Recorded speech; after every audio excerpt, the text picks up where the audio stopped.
நீ திமுகவை அழிக்க வேண்டும் என்று சொல்லுவதோ திமுகவுக்கு எதிராக பேசுவதோ அது உனக்கும் அவர்களுக்குமான அரசியல், அது வேறு. ஆனால் திமுகவை வீழ்த்தி விட்டால் திராவிடத்தை வீழ்த்திவிட முடியும் என்று நீ கனவு காணுகிறாய். அது நடக்காது. சிறுத்தைகள் இருக்கிற வரையில் அதை விடமாட்டோம் என்று சொன்னான். இதை புரிஞ்சுக்கிறதுக்கே அவனுக்கு அறிவு வேணும். அந்த அறிவு கட்ட முண்டங்கள் நாம் திமுகவுக்கு முட்டு கொடுக்குறோன்றான். திமுகவுக்கு நாம் உடந்தையா இருக்கணும்னா நாங்க ஏன் திமுகவோட சண்டை போட்டு பானை சின்னத்தில் நிக்கிறோம்? சொல்றதை கேட்டு நாங்க பாட்டு உதயசூரியன் சின்னத்திலே நின்று போக வேண்டியதானே? கொடுக்கிற ஒரு சீட்டு 2 சீட்டு நாங்க நின்று போக வேண்டியதானே?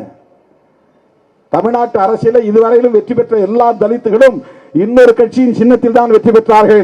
அதை உடைத்த முதல் இயக்கம் விடுதலை சிறுத்தைகள் கட்சி.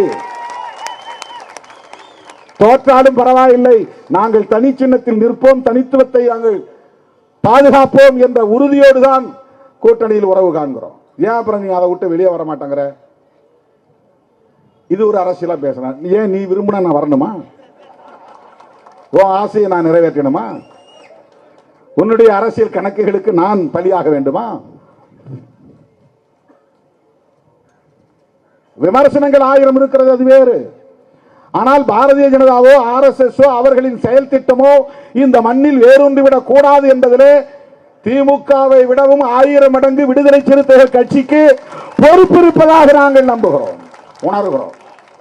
இல்ல நீங்களாம் 20 சீட்டு 30 சீட்டு வாங்குறது, 20 சீட்டு 30 சீட்டு வாங்கினா ஆட்சி பிடிச்சிட முடியுமா? 6 சீட்டு வாங்கினா ஆட்சி பிடிக்க முடியாது. 20 சீட்டு வாங்கிட்டா அதல்ல பிரச்சனை. நாங்கள் பேசுகிற அரசியல் தான் முக்கியம். எங்கள் குரல் ஒரே ஒரு குரல் சட்டமன்றத்தில் ஒலித்தாலும் அது வலுவான குரலாக இருக்கும். ஒரே ஒரு குரல் நாடாளுமன்றத்தில் ஒலித்தாலும் அது கொள்கை குரலாக இருக்கும், கோட்பாட்டு குரலாக இருக்கும்.